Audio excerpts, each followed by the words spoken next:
साफ चने में नमक डाल दूं? नहीं, ये तो तेरे छूने से नमकीन हो गए लिली। घर के सब लोग कहाँ हैं? बहू रानी को छोड़कर और कोई नहीं। तुमने उसकी पिया कभी? नहीं नहीं प्रेम भैया, ये तो मर्दों की चीज है। आज रात का खाना मैं भारी खाऊंगा।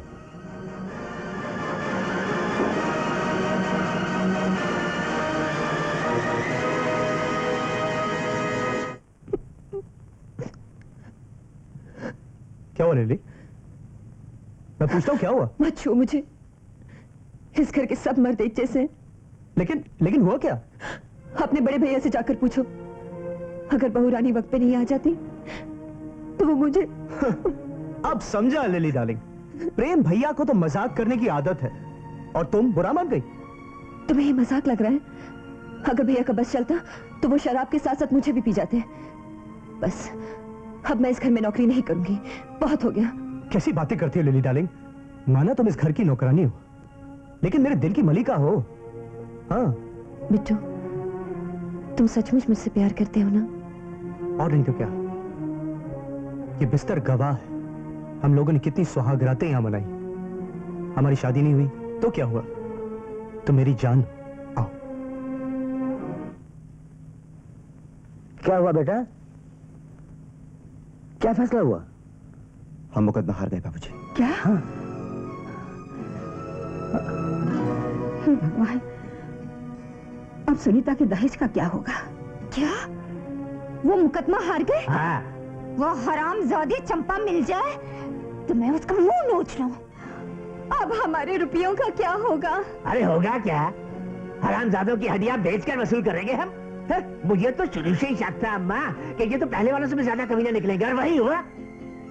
अरे कोई बात नहीं बेटा, कभी तो उनकी ममता जोर मारेगी, कभी तो बेटी को विदा कराने आएंगे।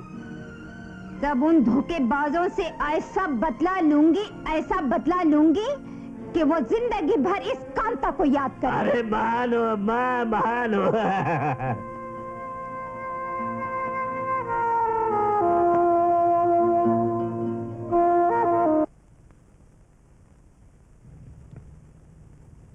ट्रे रख दो और जाओ।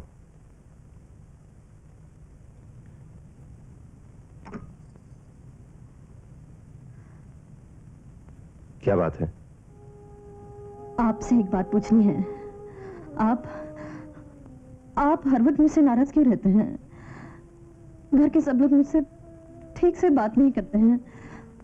आखिर मुझ में कौन सी कमी है, कौन सा खोट है? मैं आपके लिए, आपके इस घर के लिए सब कुछ करने के लिए तैयार हूं, लेकिन मुझे ऐसा लगता है आपके घर वाले दहेज न मिलने पर मुझसे बहुत नाराज हैं। अगर बाबूजी ने वादा किया तो जरूर पूरा करेंगे। आप तो मेरे अपने हैं। अगर आपकी आंखों में जगह मिल जाए तो सारे घर की आंखें खुल जाएगी।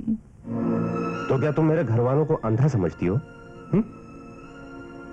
आंखें तो बंद है तुम्हारे बाप की, जो कहता कुछ है और करता कुछ है। और एक बात आखिरी बार सुन लो, हम तीनों भाई इस दुनिया की हर चीज अपनी मां की आंखों से देखते हैं, समझी?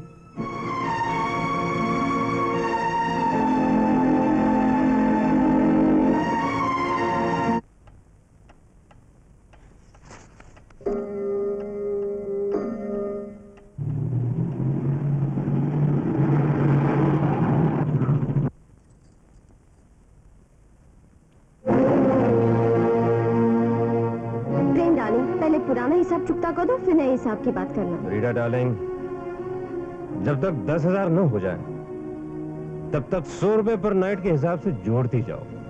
हाँ? लेकिन ये कांच की नहीं, बर्फ की गुड़िया है। अगर छू लो तो डबल नमोनिया हो जाए। इसीलिए तो मुझे गर्मी वाला बुखार पसंद है। तुझ जैसा बुखार रानी। हाय हाय। आदरणीय बाबूजी और माँ, सादर प्रणाम। मैं यहाँ बहुत अच्छी तरह से हूँ, आशा है आप लोग भी कुशल से होंगे। मेरी सास मुझे अपनी सगी बेटी से भी ज्यादा चाहती है, और आपके दामाद भी मेरी हर खुशी का ख्याल रखते हैं। आप लोगों का सपना पूरा हो गया। मुझे इतना अच्छा घर, इतने अच्छे लोग मिले हैं कि अब तो आप लोगों की याद भी नहीं आती। आपकी सुनीता। चलो, भगवान की दया से हमारी बेटी सुखी तो है, और हमें क्या चाहिए। सावित्री, एक बात समझ में नहीं आ रही है। देखो, जगह जगह आंसू के धब्बे हैं। शायद लिखते पर रो रही होगी। ओफो, तुम तो बेकार की बातें सोचते हो। आंसू दुख में नहीं, सुख में भी तो आते हैं। मेरी बेटी बहुत सुखी होगी। हाँ, भगवान करे ऐसा ही हो।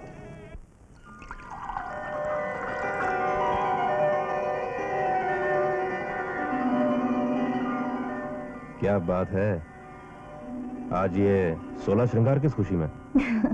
आज करवा चौथ है ना।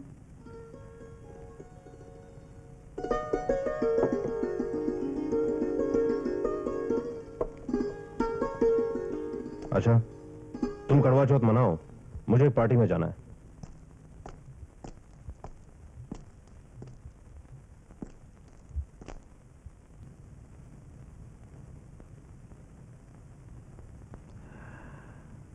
बेटा, बेटा, कल रक्षाबंधन है। तुम सुनीता से राखी बंधवाने जाओगे ना? जी बाबूजी। मैं जानता हूं बेटा तुम्हें किस बात की चिंता है। वो लोग सवाल जवाब करेंगे। मेरी तरफ से उनसे हाथ जोड़कर प्रार्थना करना हमें थोड़ा वक्त और चाहिए। हम अपना वचन जरूर पूरा करेंगे। और बेटा, पहले तो सुनीता को साथ लेते आना। उसे देखने को बहुत जी चाहता है। बहुरानी, हाँ, आपके भाई आए हैं आपसे राखी बंधवाने। क्या प्रकाश? हाँ, मुझे मालूम था वो जरूर आएगा। मुझे मालूम था वो जरूर आएगा। खबरदार, अगर एक कदम भी आगे बढ़ी तो टोंगे तोड़ कर रख दूंगी। पहले मुझे उससे बात करने दे। बहुरानी, ले लीजिए। रो मत बहुरानी। टाइम चाहिए, वक्त चाहिए। इतना वक्त तो गुजर गया, अब और कितना वक्त चाहिए? माँ जी, बस थोड़ा सा और। थोड़ा क्यों, पूरे 3 महीने ले लो। अगर टाइम के मुताबिक वादा पूरा ना हुआ तो मैं तुम्हारी बहन का टाइम खराब कर दूंगी। नहीं माँ जी, हमारी गलती की सजा दीदी को न दीजिएगा। इसमें उनका क्या दोष है? उसका दोष तो ये है कि तुम जैसे निकम्मे भाई की बहन है। अरे, तुम तो भाई कहलाने के लायक नहीं हो। एक मुकदमा तो हार गए हो, अब तुम्हारी बहन का मुकदमा मेरी अदालत में है। अगर तुम यहाँ भी हार गए तो सुप्रीम कोर्ट में भी सुनवाई नहीं होगी। माँ जी, आप विश्वास रखिए, हम अपना वादा जरूर निभाएंगे। माँ जी, मेहरबानी करके कुछ दिनों के लिए दीदी को मेरे साथ भेज दीजिए। माँ की बहुत इच्छा है उन्हें देखने की। इच्छा तो बहुत है मेरे भी भेजने की, लेकिन तब तक नहीं भेजूंगी जब तक फिरौती की रकम मुझे नहीं मिलेगी। माँ जी, आप जानती हैं आप क्या कह रही हैं? जानती हूँ। चंबल के डाकू जब किसी को उठाकर ले जाते हैं तो वापसी की फिरौती मांगते हैं। हमें भी वही समझ लो। कैसे समझ लो माँ जी? आप दीदी को उठाकर नहीं, ब्याह कर लाई हैं, 7 फेरे डाल कर लाई हैं। अभी तो 3.5 फेरे ही समझो। 7 फेरे तो उस दिन होंगे जब हमारी फिरौती हमें मिल जाएगी।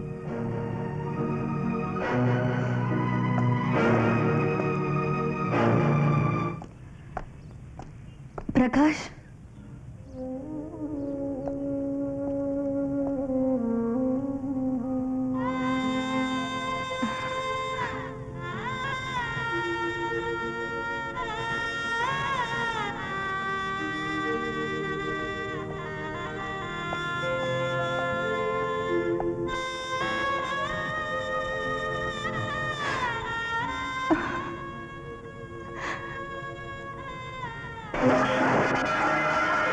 माँ जी,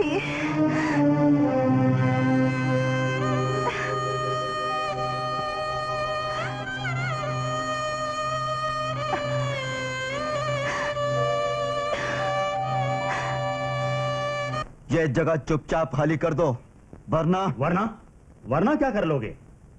तुम्हें ये दुनिया खाली करके जाना होगा। अरे वाह मेरे चूहे, किसके बलबूते पर शेर की तरह दौड़ रहा है? मैं और मेरे ये साथी, जो ये साबित कर देंगे कि तुम, यानी कि तुम कागज के शेर हो। साथियों, उठाकर फेंक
बहुरानी, रो मत बहुरानी।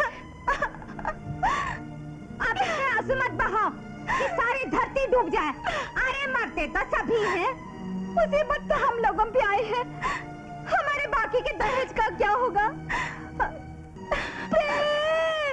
अब मुझसे ना क्या ना अम्मा कि रोने धोने के लिए मैं ससुराल जाऊं। तुम तो जानती हो कि मुझसे दिखावा नहीं होता। प्रेम ठीक कह रहा है माँ। अभी जनाजे में जाकर क्या फायदा? जनाजा तो अपना ही उठ गया है। अपने तो बकाया माल की गाड़ी छूट गई है।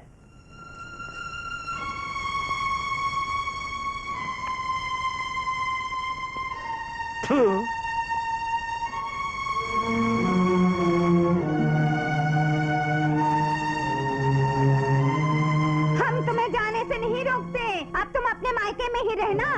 जब तक तुम्हारे माँ बाप हमारे बाकी के रुपए नहीं देंगे तब तक तुम इस घर में पाँव नहीं रख सकती। ऐ पिट्टू, जाकर इसे स्टेशन तक छोड़ा। 1 घंटे का ही तो रास्ता है। अरे हाँ, तुम अपने माँ बाप से कहना प्रकाश के मरने का हमें बड़ा अफसोस है।